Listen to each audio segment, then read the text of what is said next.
Welcome back to DIY My Way. I've had my Harbor Freight Titanium Flux125 welder for almost 2 years now, and so far it's been doing fairly lightweight work, just welding together some frameworks and things, but nothing requiring a lot of strength. Today I'm going to push it beyond its limits to see if it can do a repair on my BXpanded Backhoe Quick Connector. Here's a quick glance at the specs on the Harbor Freight Titanium Flux125, which I covered in detail in my earlier review video. The price is currently $209.99. The noteworthy specs for what I'm about to try is that it's powered with 120 volts, has a maximum amperage of 125, and a maximum recommended mild steel thickness of 3/16 inch. I'll be pushing it well beyond that today. The Flux125 welder has served me very well on the small projects I've done so far, like my front-end loader chainsaw and tool-hole carrier,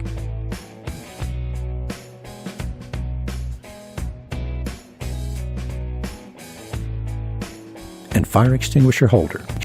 But I've not tried any heavy-duty welding until today. In an earlier video, I covered how my first BXpanded Quick-On Backhoe Connector broke while digging through some very rocky ground.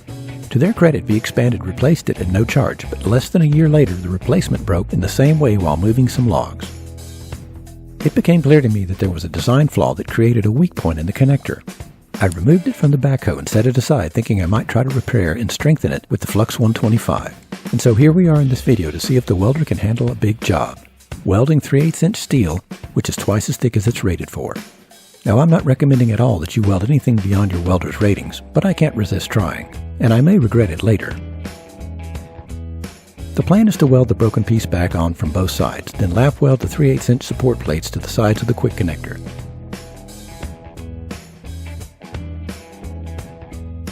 On the unbroken side, two corners are cut at 45 degrees to provide clearance for the bolts.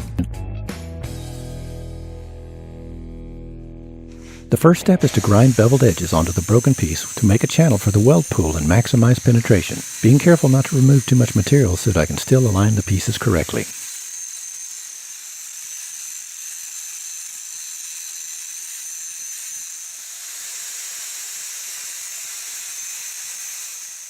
But before I make the real repair weld, I decide to test the strength of a butt weld of two pieces of 3/8 inch mild steel to see if I have any chance at all of making a strong weld with my poor welding skills in the Flux125.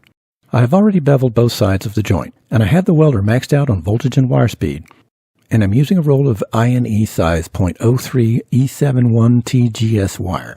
Let's see what happens.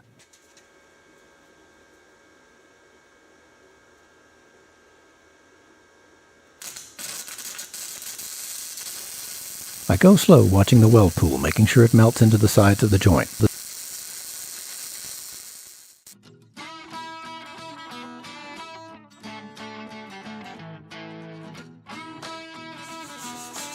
I clean off the slag and have a look. It looks promising. Now for the other side, propped up to keep it from sagging during the welding.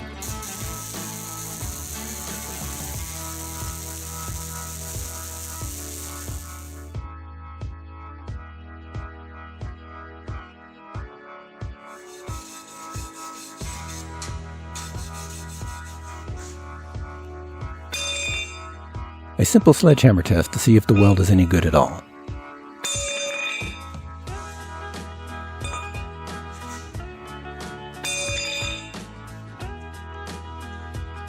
It didn't bend and it didn't break. Another good sign, but of course that test doesn't come close to the stresses the actual repair will be under on the backhoe. Let's get on with the show. First, I temporarily clamp one of the support bars to the inside of the connector, put the broken piece in place, and clamp it to the support. Wish me luck. I tack weld the ends.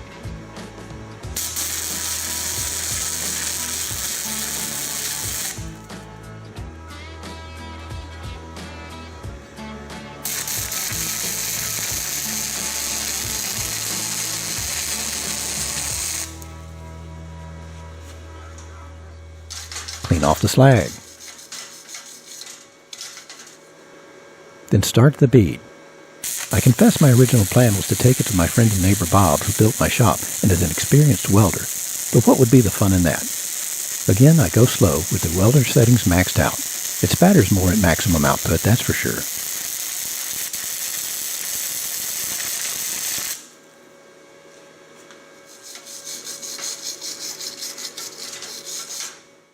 That actually looks better than I expected. Just needs a little touch-up right here.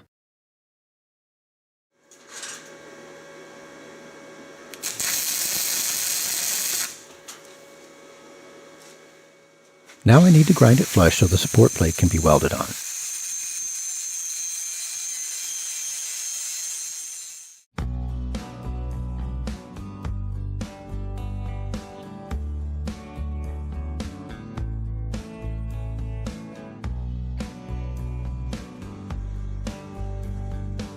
To ensure I get maximum penetration, I decide to run 2 more beads on either side of the root pass, then grind it flush again.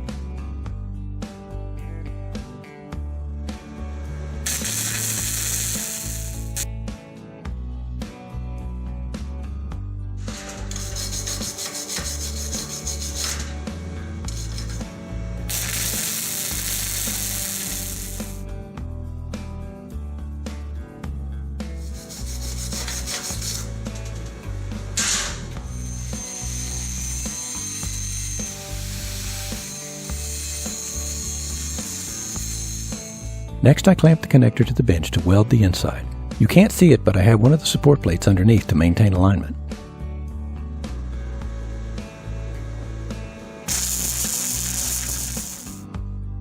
I'm in an awkward position, so it's a little harder to keep steady.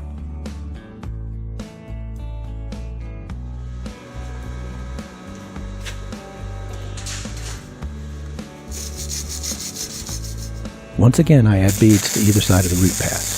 No need to grind this side down.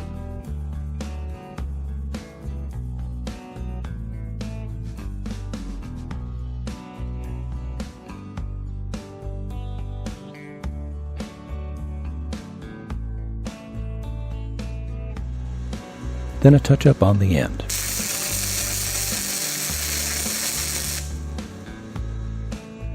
Before welding the support plate on, I clean the weld areas with a grinder and wire brush attachment.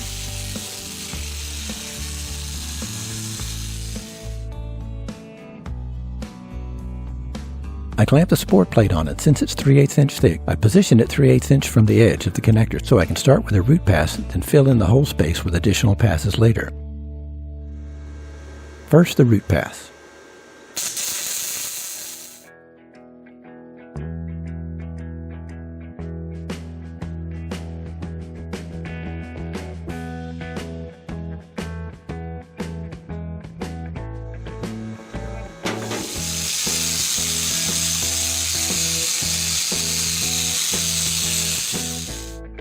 It doesn't look too awful to my untrained eyes.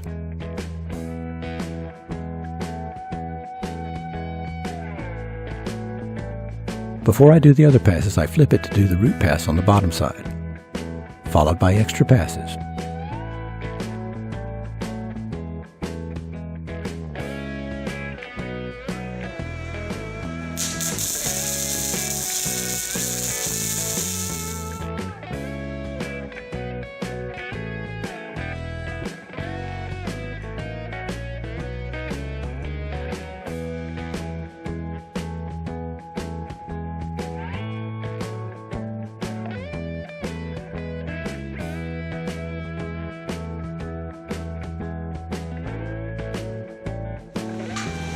I put a pin in to make sure alignment is still good, then weld where the support plate meets the bushings.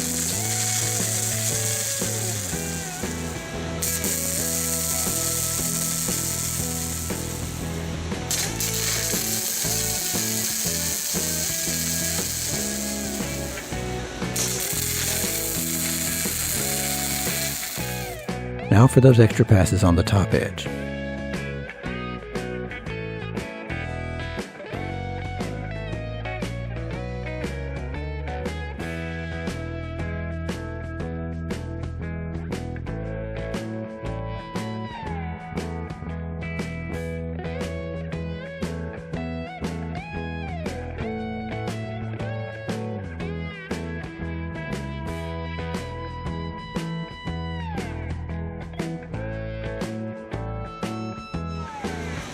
same thong second first for the other support, starting with tack welds at the corners.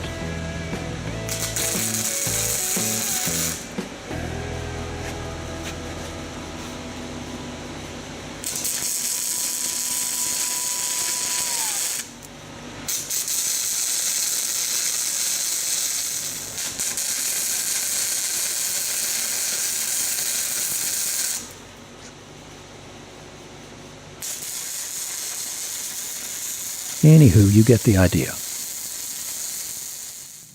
After welding and the connector had cooled, I cleaned it up with mineral spirits prior to priming and painting.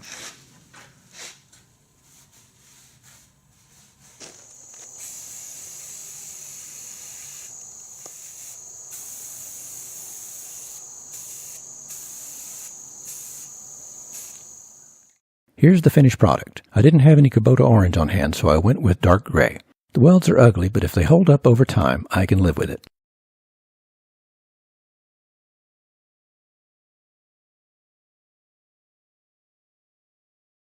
So let's get this thing reinstalled and take it out in the field and put it through its paces.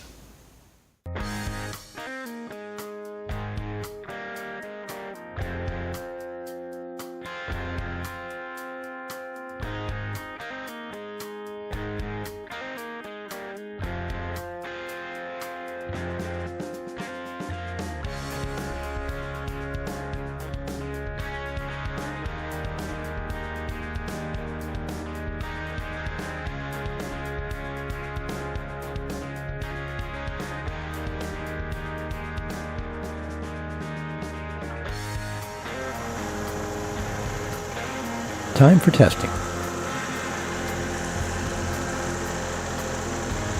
First, let's move some logs around.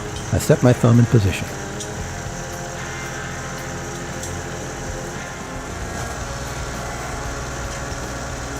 Then pick up a big log.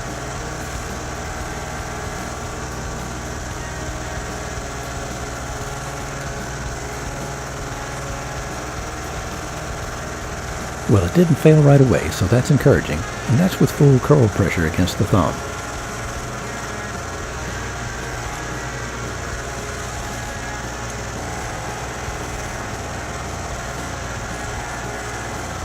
I pick up another small log just for the heck of it.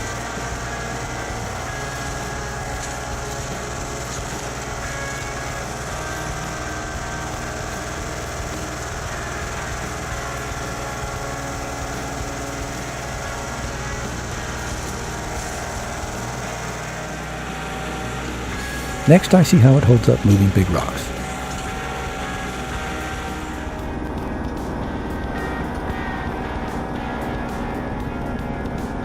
I start with the small one, again with full curl pressure.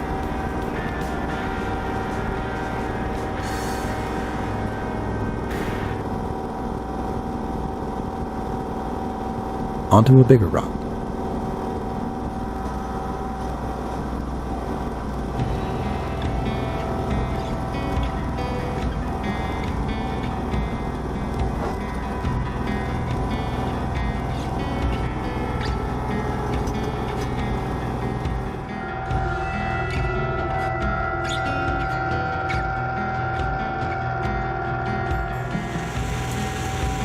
So far, so good.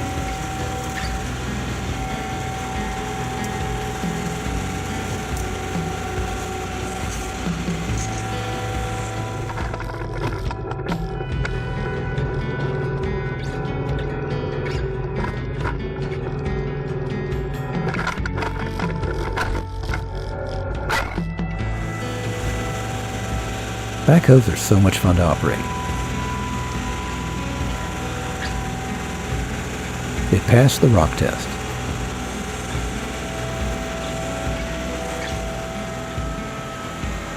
Finally, I do some plain old digging back behind the shop.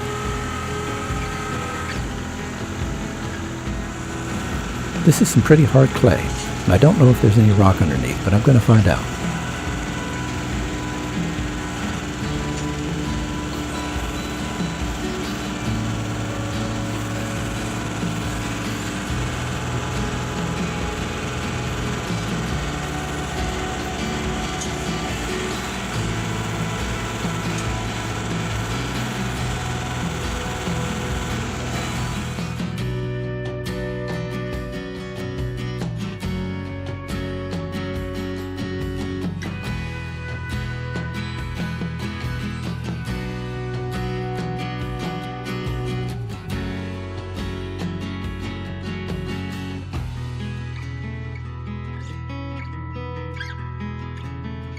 Surprisingly, there were no big rocks and the quick connector held up just fine.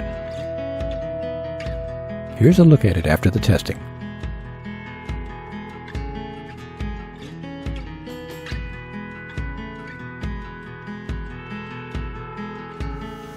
So not only has my backhoe bucket quick connect been repaired, it's been improved. At least it looks like it has. Time will tell if it holds up, but I'm encouraged because I did some of the rougher things I typically do with it today in these short examples, tests. So I'm hoping that that's a good sign that it's going to hold up very well and be much stronger than it was. So I have to say, I'm still very much impressed with this little welder. This is the little welder that can. Because despite my poor welding abilities, this little thing came through nonetheless. Went well past its limits and looks like it did a good job. I hope you found this video helpful, and if you did, please click that like button, leave a comment. By all means, please subscribe. If you want to know when I post new videos, click that little bell. As always, thank you for watching, and I'll see you on the next one.